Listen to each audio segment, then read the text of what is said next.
Who shall make the first move? Me. How bold. In the rose garden, beautiful rose petals danced. The color of those rose petals was red. Did the fact that they faced each other in this beautiful rose garden prove or may climb to a red single truth? That must be why the roses are red. But in the language of flowers, roses represent passion, not truth. The flower for truth is the forget-me-not, and that flower is blue. I'll bore through everything with my blue truth. From the very beginning of everything. I'll start from the very first game. Very well. Let's see what you've got. Come. Here I go. I've already proclaimed it, but I'll say it again. This isn't just for the murder of Dr. Nanda in the last game. This'll tear apart every scene from every game since the beginning. Ushidome Kinzo is already dead, so the true number of people on the island is 17. By adding in an unknown person X, that makes 18 people. By supposing the existence of this person X, the crime is possible, even if all 17 people have alibis. By this, even though the number of people reaches 18, it's still possible for Corporate X to exist and carry out crimes, even if all 18 people seem to have alibis. You can break through all of the murders in episode 1 by supposing an unknown person X. Furthermore, it's even possible to explain the mystery of Kinzo's evaporation from the closed room sealed by the receipt, by making the bold assumption that Kinzo wasn't there in the first place. Unless Beato counters this with the red truth, the illusion of the witch from episode 1 has been completely smashed. This blue truth is valid. The wedge of blue truth that Bella had thrown stabbed right through the top of Beato's left foot. Was the red blood pouring out from their protest being made by her red truth? Beato shut one of her eyes tight, and during the unbearable pain of the blue truth that denied her. Oh, not bad, but I mustn't be denied yet. I mustn't be killed yet. This is not yet enough. In the subsequent games, there were mysteries that couldn't be explained with that alone, right? Which mysteries? In the final stages of the second game, George took Gora and Shannon with him, barricaded them in Natsuhi's room, and was killed. The key that unlocked Natsuhi's room was locked up inside the room, and all of the remaining keys that could unlock the door were in Rose's hand. Even if a Corporate X existed, it should have been impossible to construct that closed room. The blue wedge that pierced Beato shook. She was resisting, fighting to pull it out. No, that doesn't change my blue truth. If Corporate X were to obtain a master key, that's not even close to a closed room. No, it was impossible for the Corporate to obtain one. All of the master keys were under Rosa's control. But that's meaningless if Aunt Rosa was the culprit. Aunt Rosa handed the key over to Corporate X by some method, assisting in the closed room murder, and after that she retrieved the key by a similar method. Too naive, Beato. I'd already guessed that much at the time. Yes, you did, didn't you?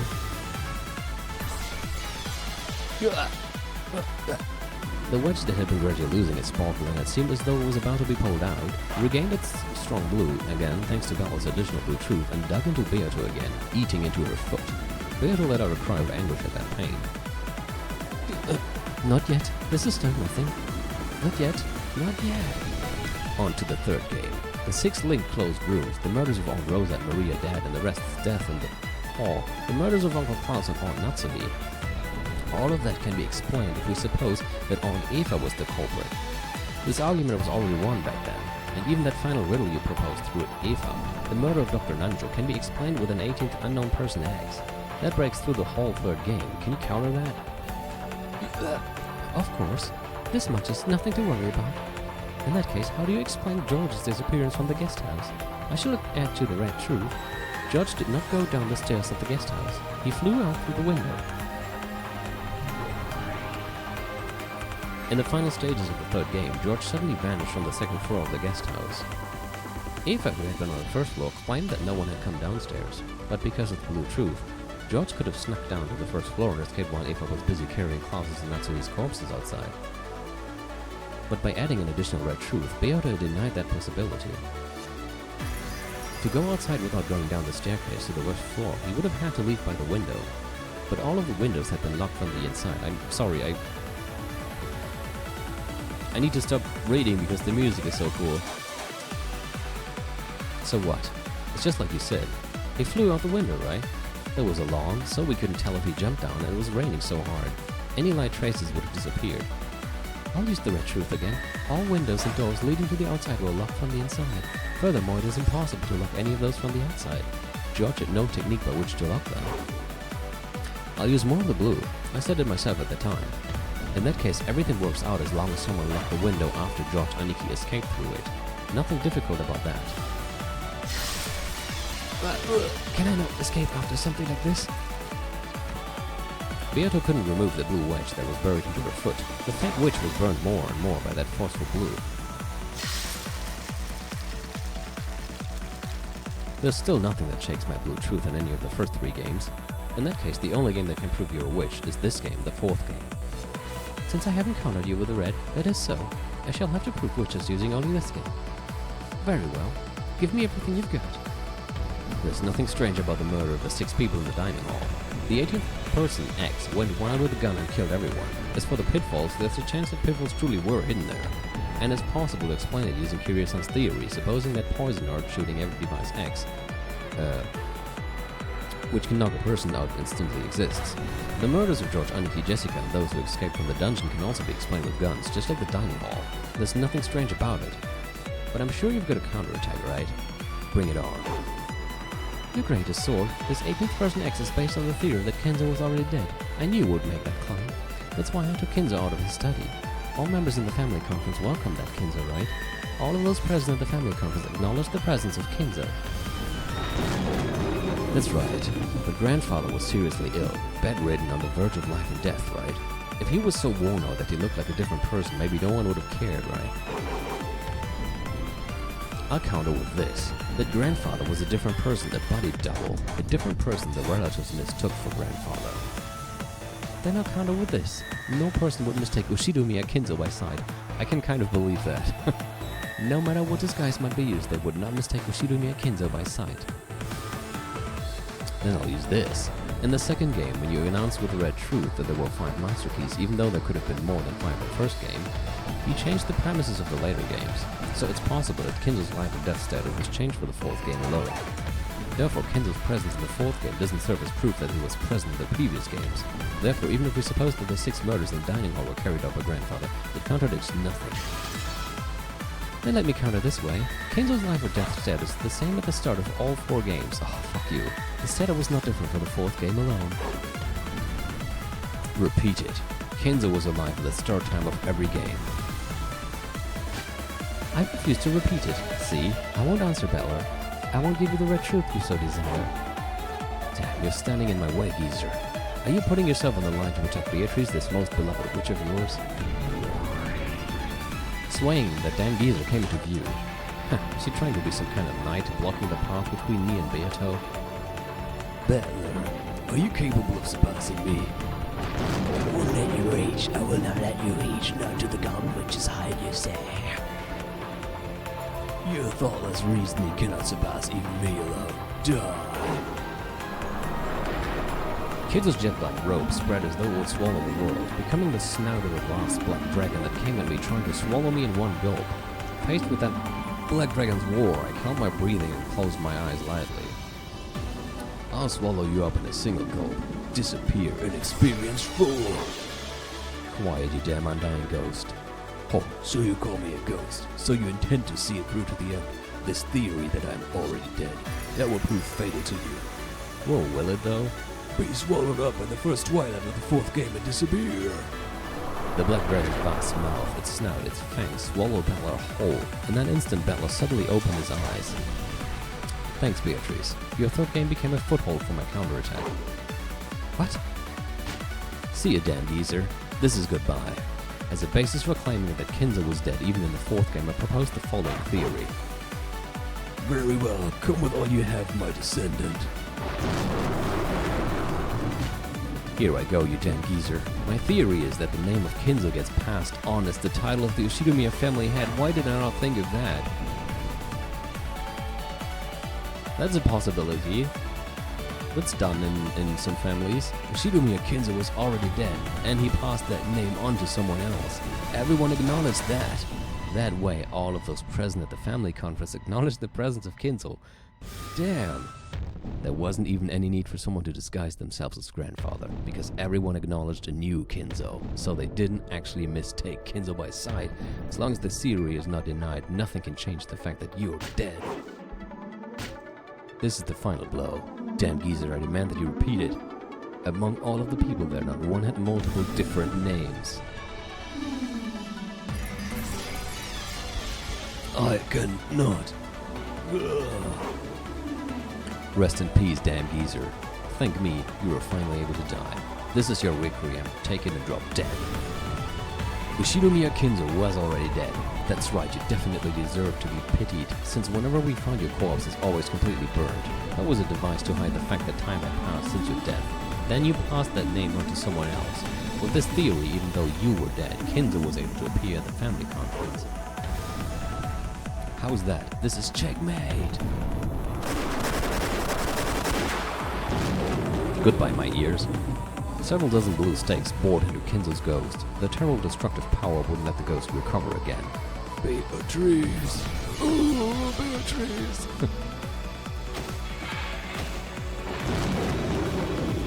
Kinzo. I guess that's Beatrice. Thank you for everything. Rest in peace. I will not forget my time spent with you.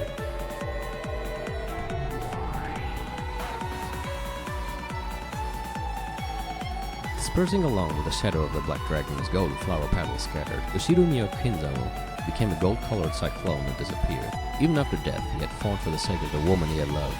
There's no doubting that your love and madness were the real thing. Battler. Don't hate me. Let the dead sleep. Don't wake them. You're up next. This is the end for you too. Beato still couldn't pull out the blue wedge that pierced her foot. She realized that she was on the verge of death.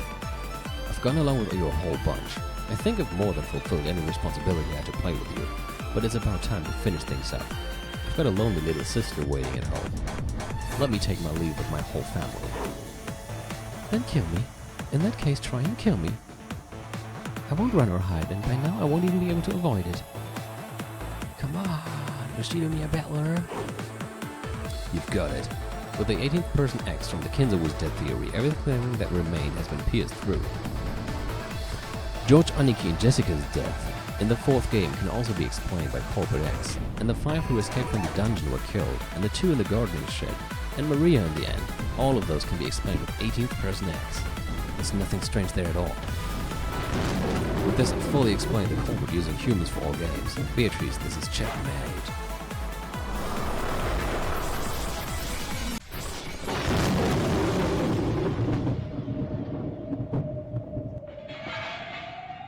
Wow. Beatrice, who couldn't dodge, had several blue stakes driven into her and was skewered. Beato grabbed at them, trying to pull them out somehow. Ah, that got me. It hurts. This'll kill me, won't it? If I don't pull these out, I'll die. I've had enough of the pain. I've had enough of the anguish. With both hands, Beato firmly grasped on one of the blue stakes.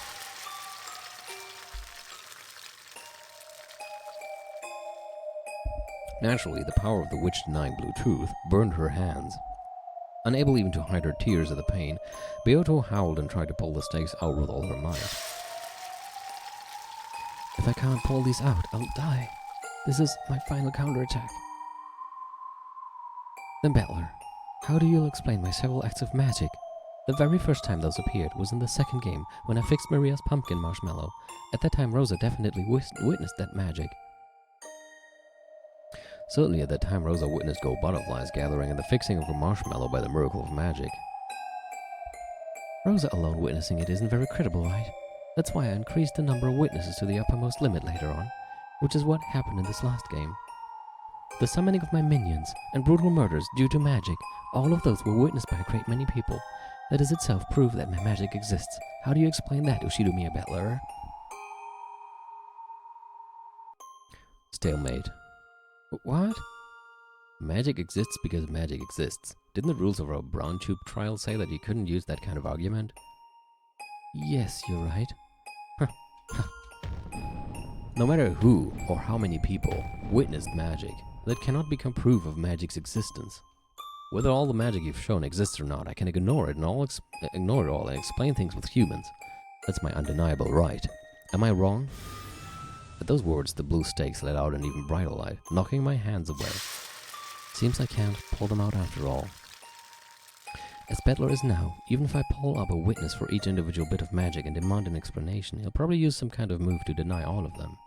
Not just the magic with the marshmallow I showed Rosa, but all the miracles of magic, so I can no longer even claim to be a witch without questioning him about something like how our marshmallow was fixed. I'm in such an inferior position that I must fight over such trivialities.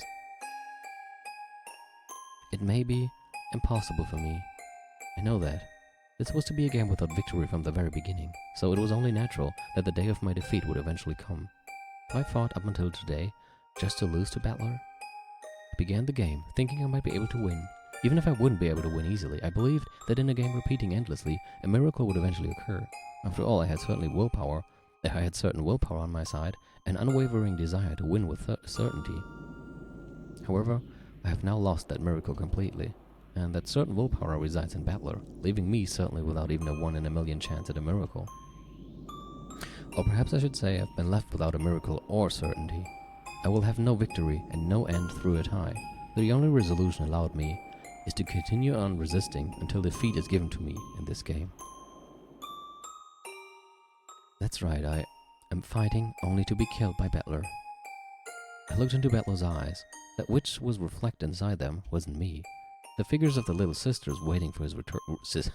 Little sister, not sisters, he doesn't have more than one. Waiting for his return, and the family he had to bring back were reflected in those eyes. To him, my existence is already not even that of an individual, obviously. From the very beginning, he has been trying to deny the individual that I am. Yes, that last game sure was fun. I was only tricking him a bit, but for just a short period of time it felt like we understood each other, and that was fun.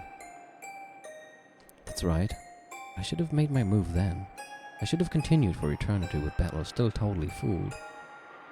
But it's just no good, right? That just wouldn't be true victory. Is this checkmate, Beatrice? Beato had been run through with several blue stakes, skewered over and over to the ground while still standing. Because of that, she wasn't even able to fall over, and still looking up into the sky was soon sewn in place. That tragic form might have been a fitting end for the cruel witch who had endlessly toyed with 18 people's lives and who had killed constantly for hundreds and thousands of years. Gently, as though someone was mourning over something, rain began to fall. Amid that rain, Beato was soaked and crucified. Is it over, Beato? Can't even let out a squeak. Not yet. You aren't a woman who will let things end with just this. Don't be ridiculous. How can you look at this and think that it isn't over? Quickly, deliver the final blow.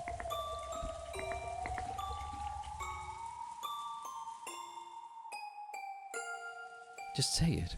With your blue truth. According to this, witches do not exist. Say it. Just say it. With that single blow, just put a stop to my breathing. It's useless. Oh? So you would expose me to even further shame? Isn't it settled already? Stand up. Our brawl still isn't over. Not over, you say? But just now wasn't you losing. You just stopped and gave up. Isn't that enough? Wouldn't giving up mean your victory? You should return to your little sister right away. Just throw me away, right here. Didn't I tell you? I won't run away, and I won't let you run away. Just who are you, and what in the world is it that you want? If you want to know, why don't you just try your favorite move? Isn't it better this way? With me as a mere delusion, an illusion? Isn't that enough? It's all useless. I won't let you run away. I'll break through you. How could I let you run away like this? I won't let you run back to the darkness of illusions while you're still all hazy like this. I'll break through you completely. So stand up. Don't act all frail like that. You're still hiding several moves. I can tell. Why won't you just let me escape? Dad, Mom, and Angie, all the cousins and all the relatives, and all the servants. You toyed with them so much and killed them. I definitely won't forgive that inhumanity. I can still feel Angie's arms on my shoulders. I won't forgive your inhumanity, so I won't let you get away like this. Bella's eyes burned with the flames of hatred. The time had long since passed during which pitiful behavior would have earned his compassion. After being tricked once, Bella will never sympathize with me again. Instead of the wolves and sheep puzzle, this is like the boy who cried wolf, isn't it? What am I supposed to do? What should I do? Is fighting endlessly only to avoid admitting defeat a fitting endless torture for the endless witch? Is endlessly harassing Battler to avoid giving him victory also part of being the endless witch? It's so sad. Is this what the endless magic is? I've had enough. I've had enough of endlessly being toyed with by witches. Is that Balor again? I'm not even sure anymore. I will have no victory and no tie. No, I think it's still Beatrice. In that case, there's only one result that can release me.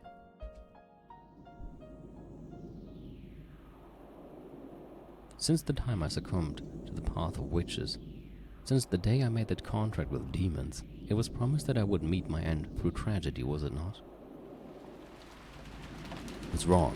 Golden Witch Beatrice, if you are the ruler of Orokenjima, show me a majesty fitting for that, even at the very end. Lightning. The world was smashed with white, fitting last moments for the ruler of Orokenjima.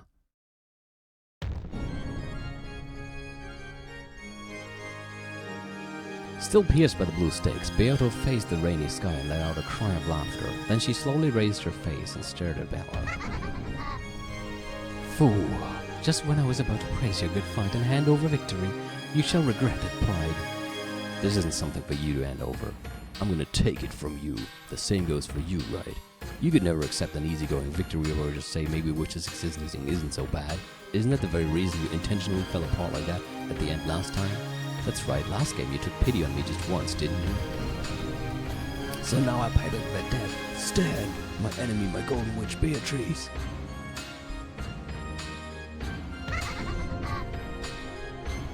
Fool. You fool. You simpleton. You think you'll get another chance?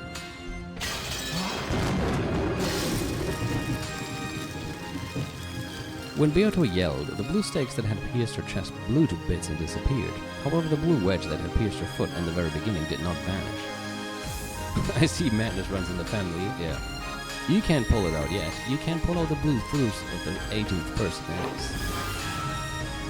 I will respond to one thing you told me to repeat. As you reasoned, Kinzo is already dead at the starting time for all games. However, this means that you can take one person out. Before now, I have proclaimed that no more than 18 humans exist on this island. I will lower that by 1 for Kinzo. What? No more than 17 humans exist on this island. That excludes any 18th person. In short, this 18th person X does not exist. This applies to all games. What the fuck?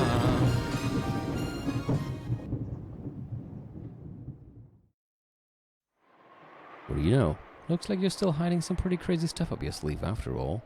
The island, which had no more than 17 humans on it, has been set up to appear as though there were 18. Taking one off makes it 17, so we've finally reached the correct number. This way, the wedge I knocked into you has been removed. We'll have to start the fight over back from square one. The blue wedge that had sewn Beato in place broke apart.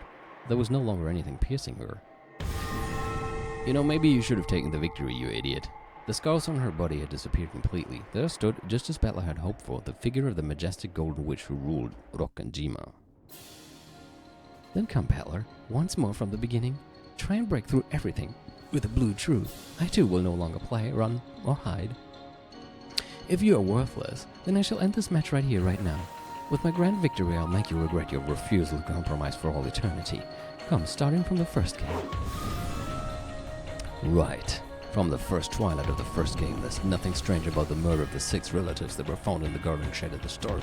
The crime was possible for any of those who didn't have an alibi. Valid. Continue, what about the next closed room murder with Eva and Hideyoshi? Even the chain was set for that closed room. I shall add to the red truth. Both deaths were homicides. It is not the case that after the construction of the closed room, one of them committed suicide after committing murder.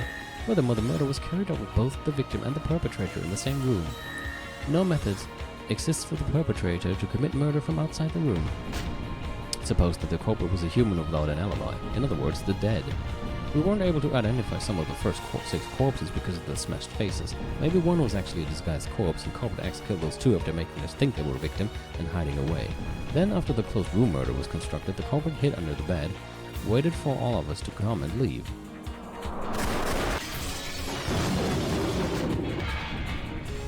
Very well, next. Kanon was killed in the boiler room, correct? I shall add to the red truth. All of the survivors have alibis. Let us include the dead as well. In short, no kind of human or dead person on the island could have killed Kanon. If no one could kill him, then he might have been the one to kill. Kanon might have killed himself. Repeat it. Kanon did not commit suicide. Kanon did not commit suicide. One more. Repeat it. Kanon's death was a homicide. I refuse to repeat it. By that refusal, it may be possible to view it as a homicide, but you've already proclaimed and read that no one could have killed him. In other words, it wasn't a homicide. This is the same as the Link closed rooms from the third game. Kanon died for a reason that was neither suicide nor homicide. The details are unknown, but he died due to an accident. Because of the devil's proof, I refuse to explain what kind of blunder could have led to an accidental death where a stake was driven into his chest. Now that you have borrowed the power of demons, you are without peer. It is valid. In that case, what about the murders after that in the parlor of Genji, Nanjo, and Kumasawa? Naturally, Maria, who was in the same room, did not kill them. And of course, the 3 deaths were homicides. We can explain those murders with culprit X, who hid away using an unidentified corpse. After all, those 3 had their faces smashed. It's completely possible that not one of them was a body double or corpse. I guarantee the identities of all identified unidentified corpses, therefore there were no body double tricks. Then you can explain it with simultaneous murders. Each of them had a gun pointed clockwise and blew each other's faces off at the same time. After that, Maria collected those guns and hid them. How about that? What? What a ridiculous argument. I gotta agree. How amusing. Then what about Natsuhi in the end? I shall add to the truth. Natsuhi's death was a homicide. There were no unidentified corpses and all of the survivors have alibis. You can explain it with an indirect murder due to trap X. Something was done to Natsuhi's gun. It could have been a trap gun built to send a bullet right into her forehead of anyone who tried to hold it up and shoot it. The bullet buried into Natsuhi's forehead was not fired from her gun. It's possible that Natsuhi was lured out by that letter whose contents were unknown. She was called out into the hall. Then she was forced to stand at a specified location at a specified time and murdered by Trump X, which used a gun that had been installed there beforehand.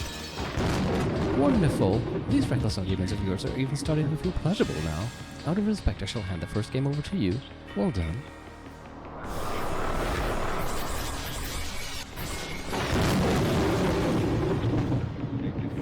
Yeah. The instant Beato acknowledged her defeat in the first game, the stakes of the blue truth once again pierced her chest, letting out a terrible sound. This is still horribly painful and it's not over yet. Come now for the second game. Beato just barely pulled out the stakes that had pierced her chest, but even though there was no hole left behind, she still seemed to be bearing a deep wound that was letting out a massive amount of blood. And she was tormented by an equally fierce pain. But Beato grinned, grinding her teeth, and pushed for the next game to start. But I won't feel sympathy for her. Just by her existing there, we've been killed and harassed over and over, and Angie's been burdened with a future of isolation. Correct, just by my being here laughing, this eternal hell will continue. I won't give your little sister back. Let her cry over the family that shall not return for the next 1,000 years. Damn it! No compassion, no mercy. On to the second game. I'll start with the first crime.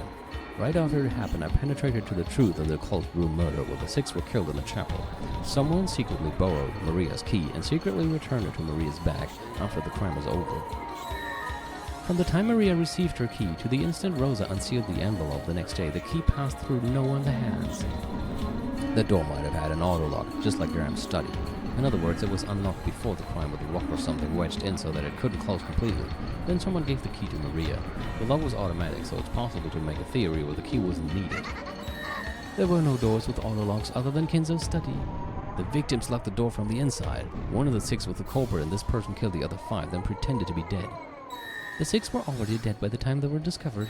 All of their deaths were homicides. All 6 were genuine victims that did not take part in a mutual murder. There was no simultaneous murder. There were people, Kumasawa-san in particular, who had no alibi at the time. If we assume that someone was hiding on the inside, then we've got no problems. There was no one hiding in the chapel. Therefore, the shut-in murder you suggest does not work. What's wrong? Is that all you see with me, battler? It's not so easy once you go to the second game, right? It was a thundering exchange of red and blue truth. The stakes and wedges of blue truth that I sent flying attacked one after the other, and Beato cut them down, one after another with her red truth, her red treasured sword, knocking them down. But the blood she lost from the first game was probably serious. This intense exercise was putting an even greater strain on her. I could also see her breath grow ragged. That's why I can't hold back now. I'll corner that witch. This time I'll break through her. Not yet. It's useless. It's all useless. My twisted logic isn't finished yet. Then what about this? The food they were given had small bombs in it, which exploded from inside their stomachs. In other words, the crime was possible through trap acts. The exact nature of bombs they could swallow without noticing and which could also blow open their stomachs is the devil's proof. I refuse to explain. What the hell's that? Small bombs? But Beato failed to knock down the blue wedge as it flew at an angle like a breaking pitch. It let out a thunk and gouged itself deep into her left shoulder. However, even as the breaking pitch hit her, her laughter didn't seem to be stopping. Yeah, I get it. Even I think that theory is pretty screwed up. Huh, laugh as much as you want. Got a problem with that? None. Quite a pleasurable, reckless argument. Next up is the close room with Jessica and Kanon. Hold on.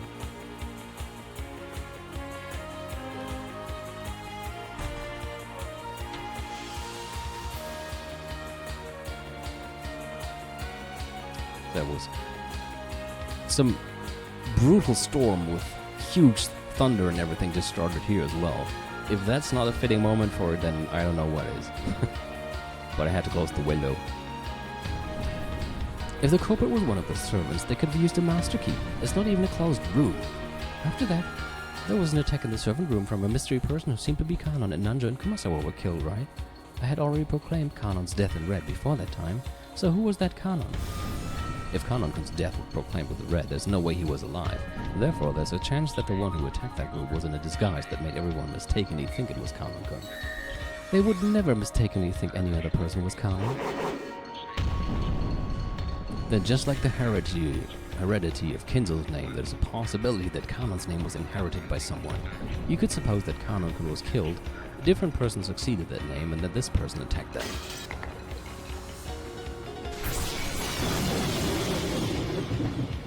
It sounded like a watermelon being squashed rang out, and the blue wedge was buried deep into Beatrice's left flank. Maybe it hit in a bad place, since it seemed to be really effective. After leaning over and moaning for a while, she laughed it off as though trying to make it seem like no big deal. Yeah, I get it. That must have hurt a lot.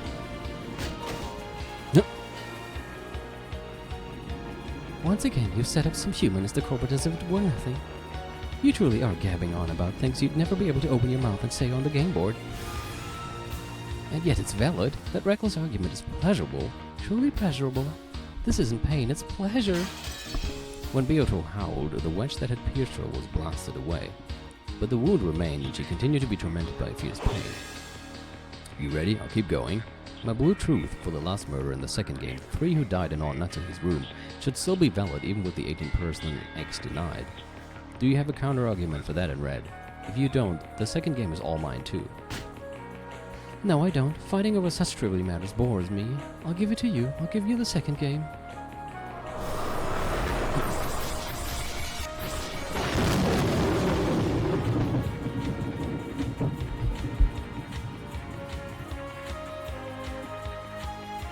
How did the 3 die again in Natsuhi's room? I'm just trying to remember, but there's so many people dying in so many ways. At the end of the second game, somebody has to summarize that for me in the chat, perhaps. The instant she acknowledged her loss in the second game, 2 blue stakes gouged through Beatrice's chest this time. Love overdose? I don't think that was the case. The witch's lungs were gouged, as were her intestines. Oh, nice. Her face twisted in anguish. Her body twisted as she gasped in pain. Does it hurt?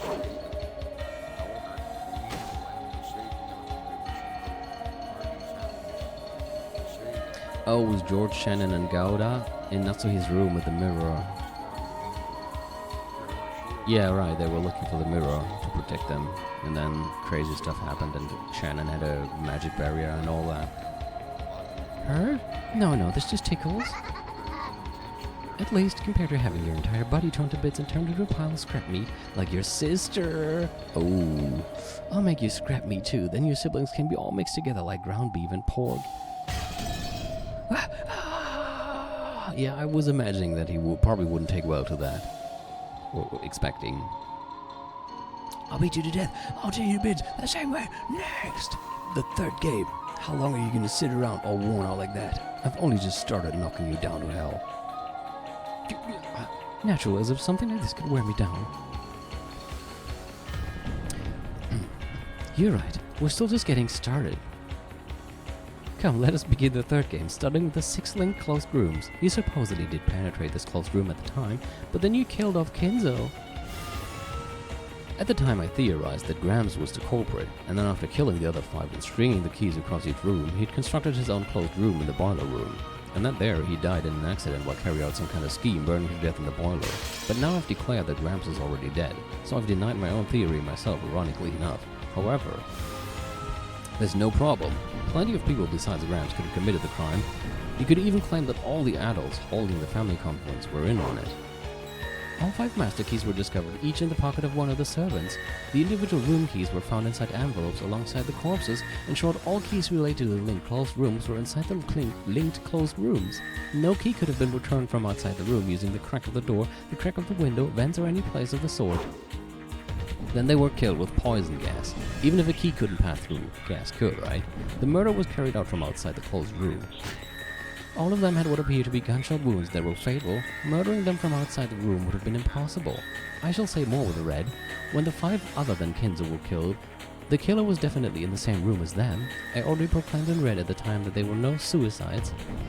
After the murder of each person in their respective rooms, the culprit created a linked closed room, but the culprit had no way to return just the key to the very last room, and yet they were able to do it. After all, the first person to discover a corpse just had to pretend to find the key and pull it from the pocket of one of the corpses. Oh.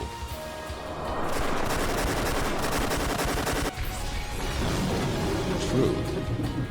She couldn't fully block the retort of that blue stake. Beato was pushed back by the blue wedges that were unleashed on her one after another, finally failed to block one and once again took a severe wound. As she howled in pain, she pulled out the blue wedge that had pierced her right arm. Beato's entire body had been torn apart and pierced with blue wedges, stakes and blades over and over again, and now she was totally covered in blood. But even so, Beato grinned, cackling as though this was amusing. How could a man who promised to bring Angie's parents home voice a theory where those parents are culprits? Splendid, even that's just fine, right? Go be a big, happy family getting their hands dirty with mass murder, and return to Angie stained with blood that will never come off. True, I think it was Rudolph who found the first key, maybe? I'm not sure. I think it was at least him who suggested to smash... No, he was the one who smashed the window with a rock. I think. I don't know. Just what that mincemeat Angie needs. Ah, shut up! Yeah, he's still taking well to her mentioning Angie. I'll kill you. I'll tear you apart. No need to waste your time begging for your life. I'll definitely give you the worst kind of death by my own hands. Yes, you probably could do it. I've explored the depth of cruelty for over 1,000 years, and you probably will gift me with a fitting end for all that. Oh, does that hurt? Is it harsh?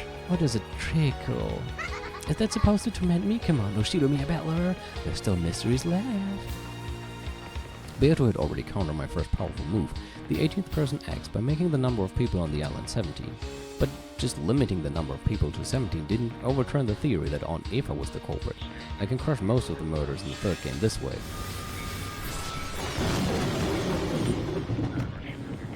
Blood had dripped from all over the body of the Golden Witch. I cornered her, this time thoroughly without mercy. This isn't a game played to decide who wins and who loses. Yeah, we aren't playing. Even the time I spend playing and fighting like this delays my trip home. In her isolation, Angie will continue to have her heart torn apart by loneliness and sadness. I have to go back to Angie as fast as I can. You're all worn out. Standing at death's door, are you?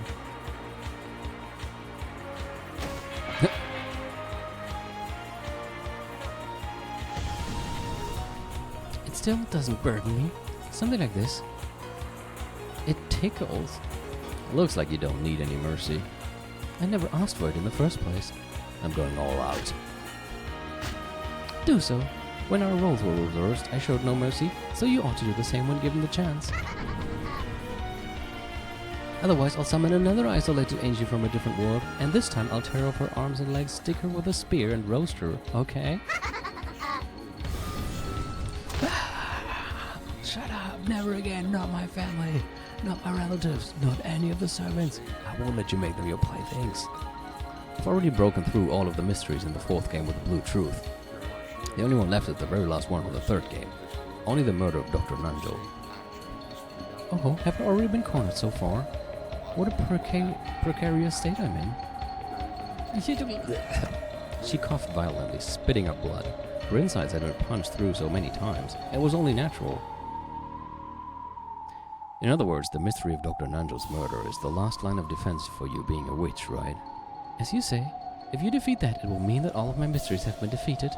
Unless I counter one of your truth with some new red truth, present a new mystery, I will die. You don't look like someone who's been pushed into a corner standing on the brink. You still have some kind of hidden pitch up your sleeve, right? Well, who knows? I have already tired of a too long life after 1,000 years. I've started to think that having this life ended by a rival like you, whom I stumbled upon at the very end, might not be so bad. You can do it, can't you? Do it. I beg you, kill me. I'm always the one killing, and I've never had the experience of being killed. I've killed the 18 of you hundreds of times, but I haven't been killed myself even once. Hundreds of times? I thought we only played 4 games. Huh. So I wanted to experience this just once myself. It was a graceless show of boldness, unchanged from before, but blood dripped from her mouth, her once beautiful dress was covered with holes, and blood poured from all over her body, making her physical appearance stand in sharp contrast to her attitude. Maybe the shot she'd taken to the flank was still tormenting her, since she was still pressing down on it unconsciously, without a trace of grace. But I've got no time for pity. As long as I feel sympathy for this witch, my family and I won't be released from this place. Until I defeat her, we won't be able to go home. In the outside world, it may be possible for even enemies to understand each other when circumstances change, but pure evil does exist. Evil that brings misfortune just by existing and is to be spared at no compromise. Just by its continued existence alone, it's evil. I don't pity you, just like how you didn't show pity for any of us. Well, of course, all of you are just pieces in the game. It's just unbelievably fun to think about which 6 to kill in the beginning, how to kill the next 2, and whether I can find a much more grotesque method of murder, you see? Hey Bella, I've reformed a little, so forgive me this time too. If you do, I'll change my methods of killing to something a little better, okay? I'll listen to how you want them to be killed and in what order, got it? It's so fun toying with people's lives. I'm sure you could think of a way to turn Angel into a pile of scrap meat much more thoroughly. Oh, she just can't resist mentioning her, huh? Let's see how well Battler takes to this time. Come, Battler, try to expose the truth of Nanjo's matter. Oh, he just ignores it. The 18th person X has been defeated, but I won't give in. I'll stop that witch's breathing cold. The end of the 3rd game, it was announced in red that the survivors at that point in time, Battler, Eva, Jessica, and Nanjo, were all uninvolved with Nanjo's murder. And it was also claimed that he was murdered directly by someone before his eyes. All other people had the strongest possible alibi by having their death proclaimed in red. I'll break through this without using the 18th person X. Think, don't stop thinking. Her red doesn't only bind me, it's also supposed to be her weak point. I've got to somehow use it against her. That's right, there's still a gap. Yeah, this way I can break through it. This way Beatrice's legend of the witch is finished. True, the others probably were dead. However, their deaths were not proclaimed in red at the instant Dr. Nanjo died. Strictly speaking, it was in the fight between me and Eva after Dr. Nanjo's corpse was found. In other words, if someone was alive at the time Dr. Nanjo was killed, and then died before Eva made that proclamation, you can saw right through that crack. In other words, it's like this. Someone who was first confirmed dead by Eva's proclamation was a culprit. They cleverly played dead earlier and waited for us to come and go. Before their death was announced in red, we were made to think that they had died. Then they killed Dr. Nanjo and later died for some reason. After that, Eva proclaimed their death in red. That theory can explain Dr. Nanjo's case. How's that, Beatrice?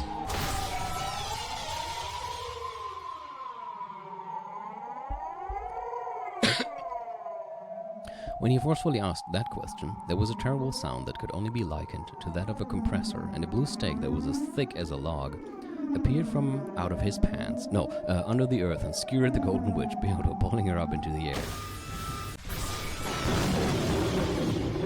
Ugly, tearing sounds rang out, and each time a blue stake or wedge would appear and pierce Beatrice's body. When that finally ended, her tragic form was exposed there, pin-cushioned by more than 10 stakes that wedged all over her body and dripping with blood, dangling and crucified.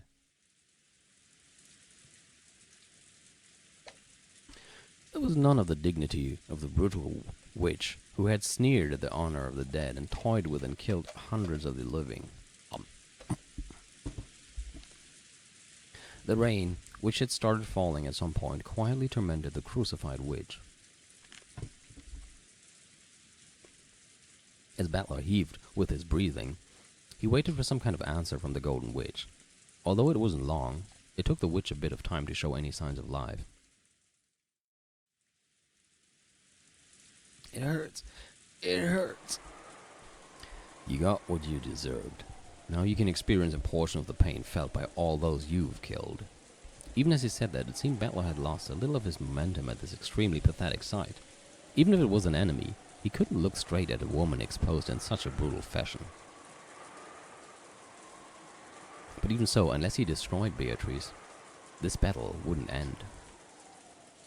Battler, I beg you. Huh? Beato let out a sob. It hurts. Really hurts. End it. End it. Even with this, I still can't die. Even though it hurts so much, I still can't die. What are you asking of me? End it. Release me from this pain. Beato's expression was soaked with blood and tears. Battler certainly had been tricked by her at one point, so he was probably able to suspect that her expression, that even her tears were an act. However, Battler believed in those tears. After all, those tears had the red of truth mixed in with them. What should I do? What can I do to end your pain? I will now expose everything. This is my heart. Your heart? Oh, that's probably supposed to say kill me. Beato. Kill me. Just let me die. Were those tears from pain and torment, or else? Either way, that pathetic expression was painful for Battler to look at, even after burning with such anger. Quickly, go back to Angie. I'll listen to your request. Not so that I can go back, but to end your pain. Thank you, Battler.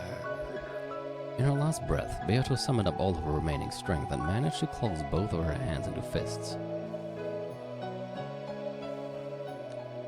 A red light began to gather at those fists. Then she lifted her arms as though appealing to the heavens for something. You'll be able to kill me. All of me. My heart. Crush it. Pierce it. Okay? The red light around both her arms gradually began to strengthen. Please. After saying that much, her face tilted to the side a bit.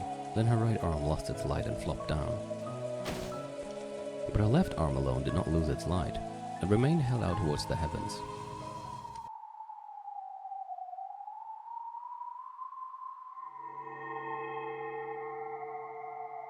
Then, before Battler's eyes, another Beato appeared with a faint form transparent like a curtain. The crucified Beato had already lost consciousness. However, the newly appeared faint Beato quietly looked at me, her eyes expressionless, and spoke. Ushidomiya Battler, I will now kill you. What? And right now, there's no one other than you on this island. The only one alive on this island is you. Nothing outside the island can interfere.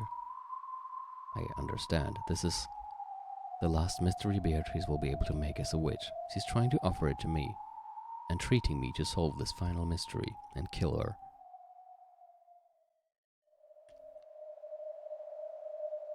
Do it. I'll accept your final mystery. You are all alone on this island, and of course I am not you. Yet I am here now, and am about to kill you. Like a souped-up version of Dr. Nananjo's murder. So? Who am I? Is that your final question? Who am I? Then Beatrice slowly approached me and, still expressionless, held me. Yeah, I get it, Beato. I'll kill you, don't worry. I also slowly held her head. Then I, as a piece, left the game board.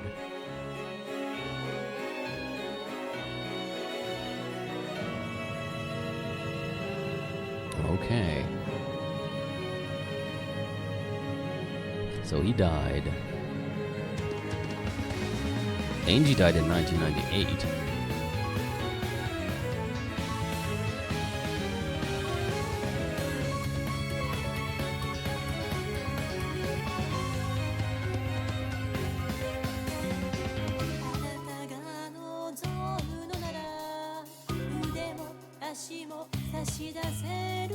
Let's see if this time I read quickly enough so that the song doesn't stop during the credits.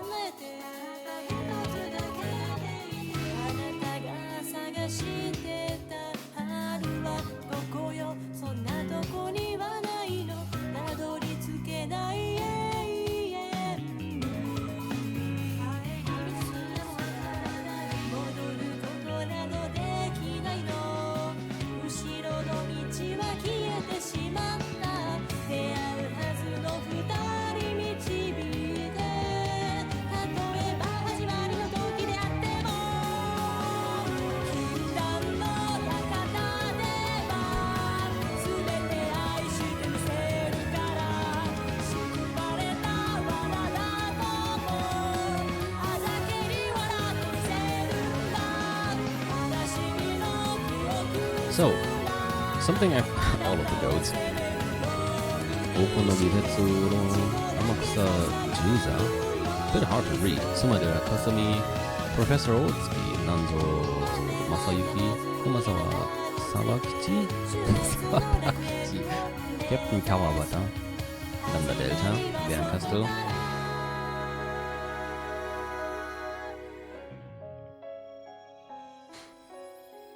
Alliance of the Golden Witch. That would be Maria Saucier, right? About the Chester sisters, Simon and I noticed that the numberings corresponds to Winchester ammunition.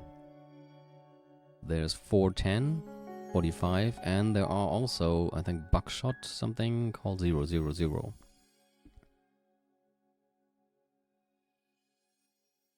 That can't be a coincidence, can it? Okay, question mark. Let's go.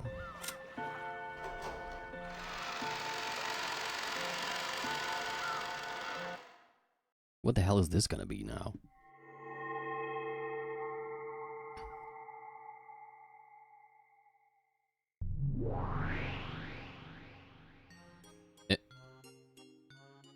Nani?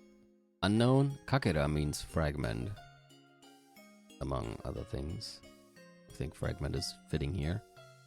Scattered on a large bed were cute jelly beans of various colors and chocolates shaped like ohaziki pieces. What are ohaziki pieces? A fork was stuck into a shortcake peeking out of a gift box. And there were decanters with drinks of various colors lined up on a side table.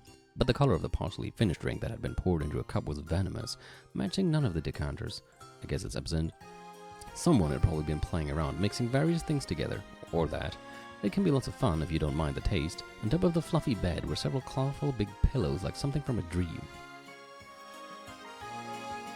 And on this bed, that looked like something out of a child's dream world, Biancasto lay face downward, and Lambda Delta lay face up, clutching a pillow and relaxing. What the hell are they doing there? It was pretty thrilling this time, wasn't it? I got really panicky when Beato said she'd stop the game. What a rude witch to start a game like this and try to end it by throwing it away. Wasn't Angie a good piece? After Beato ran for it, Angie dragged her back and made her resume the game. Although it's a shame that she gave Battle a little too much enthusiasm. Why is she falling on the ground? After all, I knew Bella was a softie. No kidding, he looked like he might even go easy on Beato, his enemy. I was uneasy that, like the last game, he might actually feel compassion for Beato and take the game in a weird direction. Angie was a trump card to get Battle back on track when he mistook his goal. Although I wanted her to support him a bit more before using her up, she really did get used right off the bat. What a waste for a piece that required so much preparation. That's a bit harsh to say. Yeah, good thing I shackled her with that rule about not giving her name. Oh, she did that? Was that ever mentioned in the game? I feel like it was never mentioned. If that hadn't been set up, the brother-sister tag team would have swallowed Beato up in one in the blink of an eye. I thought it'd be a chance for them to press her all at once, but your mark was so restrictive that I couldn't make the best use of her. What a waste that piece was. Isn't it obvious that such an unfair piece would have to be retired right away? Well, in the end, she did a good job of preventing the suspension of the game, and that helps me out too. The way she made both our interests match is what made her a truly wonderful piece. He was an innocent kid like Patla, so it was easy to get her to do as I said. Morons and impulsive types make the best pieces. Yeah, you don't seem to be as nice as you pretended to be. I really can't stand losing that piece. By now, that kid is minced meat. Hey, let's make hamburgers out of her later on. Oh wait, didn't you like Yoza more? I wonder what little sister tastes like. Hilarious. Yeah, totally. Why is she falling to the ground all the time? What the fuck? Is it really okay for you to be so relaxed? Thanks to Angie, Bettler has gotten all fired up. I'm pretty sure he started a hot pursuit of Beato, making this game take a big turn in my favor, right? I mean, didn't Bettler just solve almost all the mysteries up until now? Huh? Not even close. Almost all of Bettler's blue-throughs was wrong. Oh damn. Beato's lukewarm red is full of holes. She's bouncing on the bed. What the fuck? If she had any brains in her, she'd slip through it easily by setting up a suitable web of twisted logic. Yeah, it really ticks me off. If it were me, I'd thoroughly cut down all of it with red. Wait, so everything Bettler theorized so far was wrong. Cool. Oh really? And I was sure that those were all correct. Well, I don't know about that small bomb part though. Not all of Bettler's blue truth were valid. When talking about the first game, Beato clearly declared that she guaranteed the identities of all identified corpses. This defeats Bettler's theory about the culprit of the Ifa Hideyoshi closed-room murder being someone who faked up a corpse. I noticed that as well. That didn't make sense. Next, Kana might have died in an accident in the boiler room, but what kind of accident could drive a stake into his chest? Are you a moron? I'll slice it with a red treasured sword thing. Kana did not die in an accident. For the next one, the murders of three, including Genji in their parlor, the thought that it was a simultaneous murder where they shot each other in clockwise pattern at the same time is laughable. Genji, Kumasawa, and Nanjo are not killers. The trial trap X to kill Natsuhi was also ridiculous. The thing that shot Natsuhi was not a trap, it was a real shooting murder with a gun raised and trigger pulled. Sucks for you. You shouldn't do that. Saying something like that in red. That kid is trying to say that she bounced Natsuhi's bullet back with magic and killed her. Oh my, how terrible of me, right? Even the blue truth for the second game was way too naive. When the six were murdered in the chapel, the culprit was inside the chapel. That guy keeps trying to explain things using Trap X. What the heck is Trap X? A weird mystery novel cliche. It's also laughable to say that in the case where Nanjo and Kumasawa were killed in the servant room, someone else inherited Kanon's name. No one else can go by Kanon's name. A different person can't claim that as their name. Cool, so she's just destroying everything we just come up with. And that theory about borrowing the master key from Rosa for Natsuhi's room is also worthless. After the master keys came into Rosa's control, never did any of them leave her hands, except for the time when she let one battler unlock Natsuhi's room. I can keep on going, but just taking a quick look at them turns out like this, get it? Forget taking a quick look. You've just denied Bettler's blue truth for the first and second games across the board. My, what a shame. If Bettler heard, he'd faint. Right. Beato wasn't cornered at all. Looks like that kid is a pretty good actress after all. I'm sure she planned to make it look like she was getting cornered this game. And then sometime next game, bang, she'll slice it up with a single red stroke to make Bettler freak. And then I'm sure she'll say it again with a huge smile, which is never get into a pinch. And that whole tragic atmosphere as though Beato was getting cornered was all an act. Isn't it obvious? She really is a great actress. Even though she wasn't cornered at all, it felt like an astonishing last episode climax. She's totally the winner for Best Supporting Actress this year. Oh, but of course I'm the star. You do fine too, Burn. At the end, she said something like kill me and laid out a big riddle. Wasn't that her last stand with Beato? To be finished for good if that riddle was solved. Come on, were you seriously tricked too, Burn? That wasn't even close to a last stand. Beato was still holding back a killer hidden move. When she stuck out both hands to give the final riddle, did you notice how she lowered just her right hand? Yeah, now that you mention it. Is that what that meant? Sure is. What? That kid still had plenty of hidden moves left, and none of the mysteries have been solved. The tension like she'd been exposed that the next episode will be the last. She truly is a genius at acting. Yeah, I want to see her knock Bella down to the very bottom right away. That kid has been totally encouraged by her North Wing of the Sun strategy from last time, right? I'm sure Bella will sympathize with Beato again and fall for it completely. After all, a single tear from a woman can fool a man. Totally economical and profitable. I wonder if Bella will get caught by the same move again. I've got to spur him on so he never feels sympathy again. Although Angie's mincemeat seems to have done that pretty well, yeah. A power-up from Angie flavored hamburger?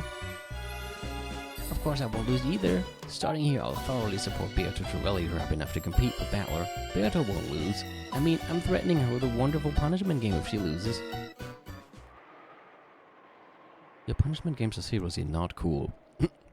So you should go a little easy on her. I've decided what to do for your next punishment game, Burn. Wanna hear? No. Come on, ask me. Guess what? I'll lock you in a wonderful, wonderful castle. That castle will be surrounded by pure white castle walls, 12 kilometers to a side, with a height of 10 meters. Magic and tricks are prohibited. You really couldn't jump over that, right? Yeah, I'm not gonna read that. You can stop there. I already know what you're going to say.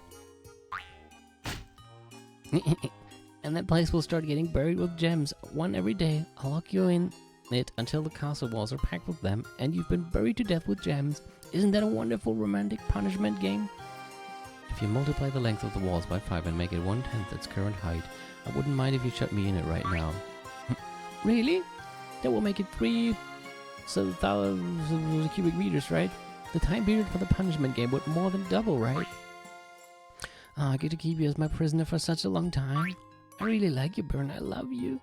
Lamnadella playfully approached Berncastle, who yawned, looking bored as she touched the bottom of Lamnadella's chin as though cuddling a cat. You're betting on Battle's victory, and I'm betting on an eternal tie for the two of them. Doesn't that mean no one's betting on Beato's victory? I wouldn't. Her chances of winning are 0. Oh ho ho! How truly pitiful being told by the Witch of Miracles that there's no chance of a miracle, and true. Although I wouldn't bet on her either, right? I can say that with certainty. It's also pretty sad when the Witch of Certainty says that you're certainly screwed. Unusually for them, they giggle together. I wonder how this game will resolve itself. Yeah, that's the one thing we can't predict. That's why it's fun. I won't permit escaping or suspensions any longer. I'll certainly make them continue their game, and I won't let them run away. Even though I can't even imagine what will happen next. Yeah, can we ever? I know it certainly won't end that way. At the very least, it won't end with Beato's victory. I mean, think about it. Neither of us is betting on Beato's victory. In other words, if it looks like Beato is gonna win, she'll have us two great witches as enemies. Exactly. Our powers are most in equilibrium when balancing between a tie and Battle's advantage.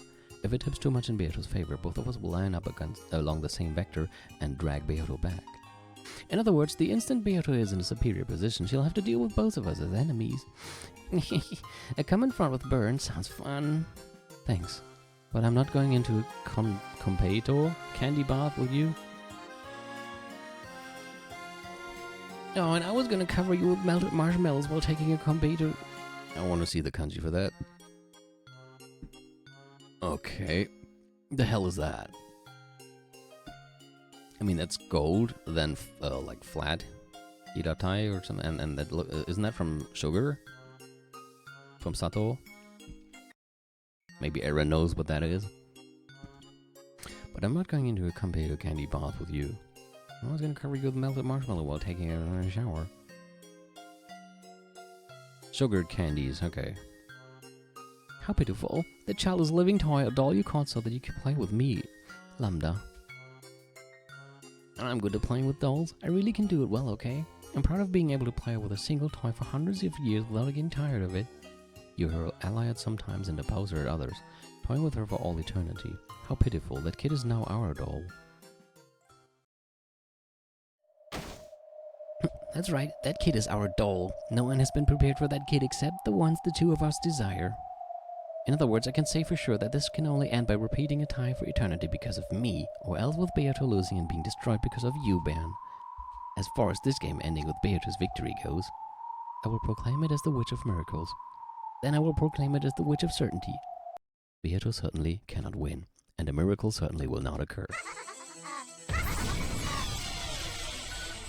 Oh no, we got to preview Berncastle as well. Also, hell yeah, I think this is the end of the question arc, except for maybe having a look at the tips for episode 4. And I guess then we can start the answers arc. Do we have Aaron's permission? Because I would just jump right into it right now.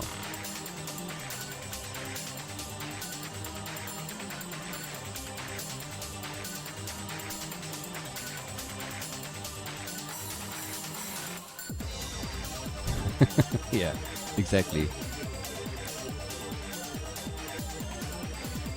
There's a secret in the tips. Is it like a fun secret, or is it a secret that will help me with the plot? I mean, I'll have a look, and not a fun one, cool. So maybe I have to execute somebody. Yeah, I'll just have a quick look, but I'm not gonna sit here for like half an hour trying to figure out the secret. I'll try that off screen, as you said, if I can't find it immediately.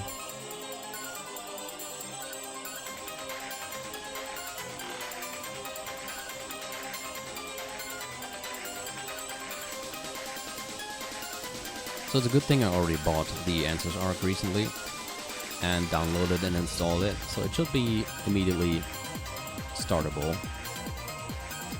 Might have to quickly check with OBS so it still shows the correct window. Maybe it's the secret Kompeto bath scene with naked Kinzo and Kumasawa. But it's not Kompeto, it's Mackerel.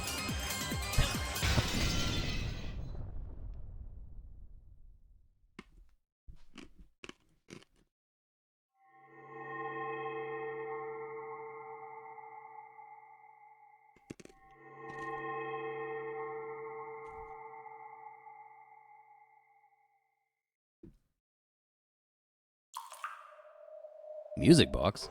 Is that maybe we can listen to the music? Hell yeah! Well, that's pretty amazing.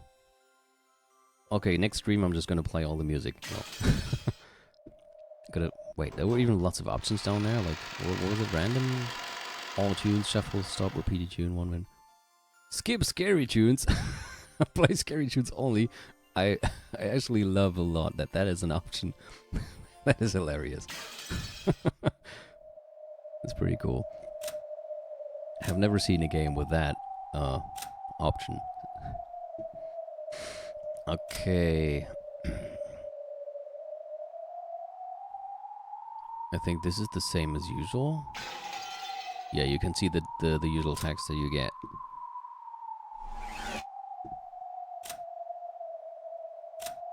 This doesn't seem like I should check anything again. I mean, maybe if I execute everybody...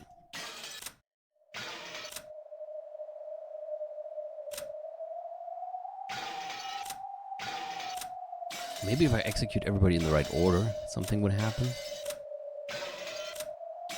But I'm already too late for that. I'll just kill everybody. Funsies. There. Isn't that nice? Okay, Maria's Sorcier, an alliance of witches formed by Lady Maria, the Witch of Origins, and Lady Beatrice, the Endless Witch. Together they created a groundbreaking magical compendium, which brought about an immense influx of strength to Beatrice's once declining magical power. It's probably safe to say that the formation of this alliance allowed Beatrice to gain the endless power in its truest sense. According to its first clause, member witches must acknowledge each other and respect each other's magic.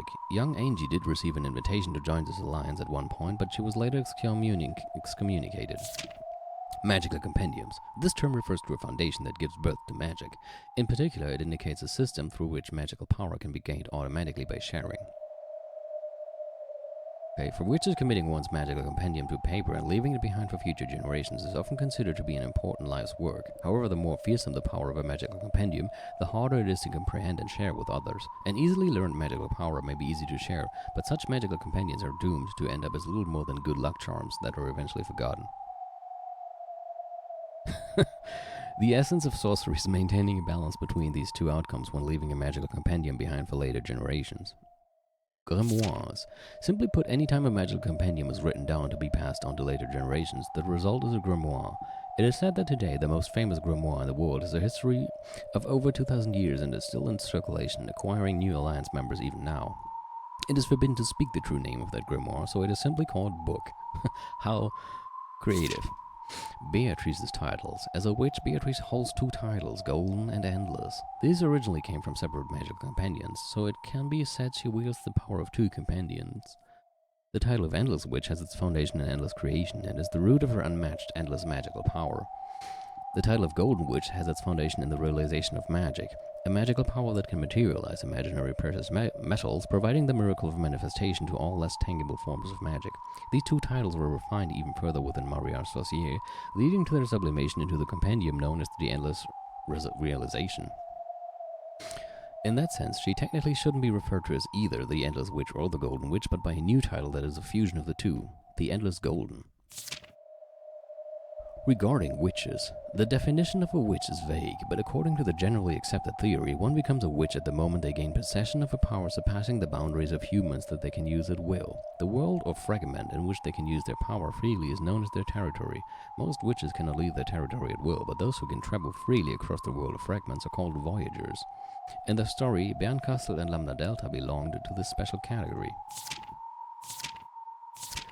Regarding voyagers, worlds of different fates and circumstances are called fragments, and witches capable of crossing the ocean of endless fragments are called voyagers. It is also a title used to indicate a high-order witch, and witches limited to their own territories cannot compare to their power. However, perhaps because they don't have well-defined territories of their own, the values are ever-changing, and it's easy for their souls to become vague and insubstantial. It isn't uncommon for this to result in them turning into scraps of seaweed in the fragment ocean and fading away. That is a weird thing to imagine. Their voyage has no destination, and you might even say they're on a journey to escape a destination. Witches of an even higher order than voyagers are called creators. Regarding creators, I want everything to be read. Creators are sacred beings who can create one out of the sea of nothingness. They can give birth to one from zero, give birth to the endless, and then return it to zero again in a flash. They are freed from all restrictions, and voyagers sometimes even call them gods. In that sense, perhaps the Witch of Origins, Maria, is a chosen girl, fated to become a creator. All voyagers fear that the destination of their own journeys is becoming a creator. As to why they would fear advancing to the status of a higher order being, only they themselves can comprehend the answer. Huh. Okay. Then we have these. Can I execute any of them?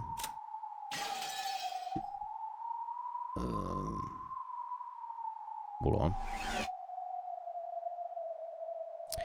The Endless Witch, who has lived for 1,000 years, in return shall bullying the weak. That's the same we've had before. Who lived for 1,000 years. She holds a fatherly magical power that is the source of endless evolution in the sea. What? She holds the fatherly magical power that is the source of endless evolution in the sea. However, that power is meaningless. No matter how many times you multiply something in the sea of zero, it will never be more than zero. However, when she was blessed by a miracle that gave birth to one in that sea, her world became endless. When she was joined with the Witch of Origins through Mariage Saucier, their magical compendium gained an endless span as well as endless power. Okay. The old magician inherited the white blood from Kinzo. A gift to the talent and began to read the part of magician from a young age. However, her power was still weak. She had no greater from her apprentice level. She's skilled with enchantments. I think that's the same as before. The Witch of Origins, who will live for 1,000 years in the future. She holds the motherly magical power to give birth to one from the sea of zero. At a glance, its magical power is frail, but no matter how many times you multiply zero, you never end up with anything more than zero. However, the one she gave birth to will one day surpass even the heavens. She's loyally protected by Beatrice, who understands her true worth. The two of them are members of the same alliance. Cannot do anything with her. I think this we have already read. Huh? What? Okay. For some reason I was... cannot... Witch of Miracles will live for 1,000 years to defeat Beatrice in her game through an piece called Angie.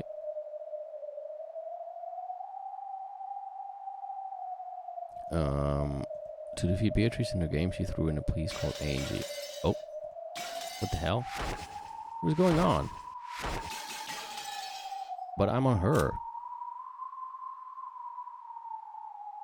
The Voyager witches across the sea of fragments are beings far superior to the witches who cannot leave their own territories. While they may be on an even footing inside the territory, true magic power far surpasses that of Beatrice. What is sought by those witches repeatedly voyage in an attempt to escape boredom? What? Why? You suddenly lost your sword, by the way. Are you not moderator anymore because you type too much? Lady Maria's white heart, which was torn apart. Its broken vessel can only be regenerated by the master who created Ambrosia. Oh, now you have it again. Then it was denied by the mice themselves, so resurrections are impossible. The mice died in. I think we had this already. The beloved French Lady Maria, which is Lady Maria's white heart itself. You might even say he's a second Lady Maria and irreplaceable to her. He holds the decoration as a diplomat, and none may attack him, not any of the witches, weapons, and furniture in the Alliance, nor any of the demons and divine spirits in a contract with the Alliance.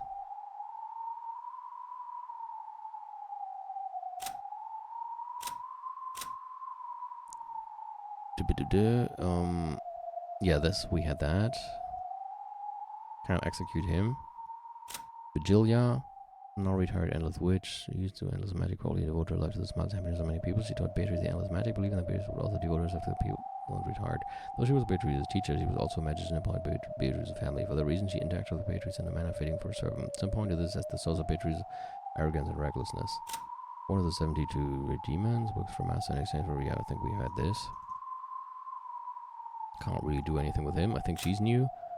One of the 72 great demons, also Beatrice's friend. When a magician demands it, she grants the ability of instantaneous movement. She uses this extraordinary power for playing pranks mostly. Her speciality is hiding keys in bags during busy mornings.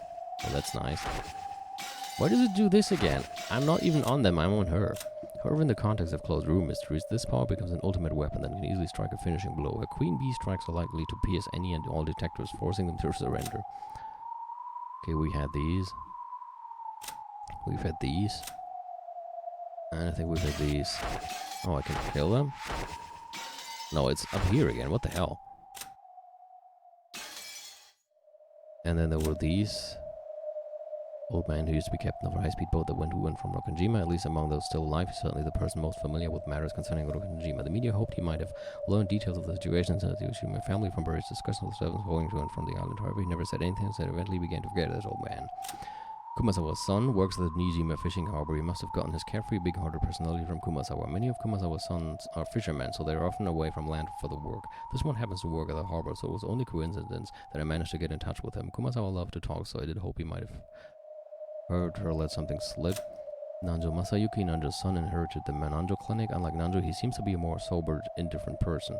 After the rampage surrounding Rokkanjima, he grew to completely despise the press, and he never spoke again of what happened around that time. He once had a daughter afflicted with an incurable disease, but unfortunately she wasn't able to live out her natural lifespan. And he's this guy, primary focus of which I think we had this already.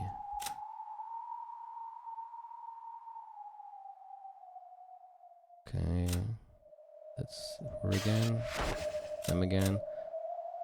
Amakusa Juza, at one point he did work as a former god of Aphas, who originally got willing to take on dangerous jobs for very little pay. At one point he did work as a guard for Angie, but after repeatedly violating Ava's strict orders not to speak to her, I think we've had this also.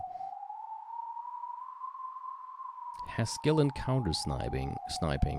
That is possibly important. And here's this guy. And then there's her. Huh?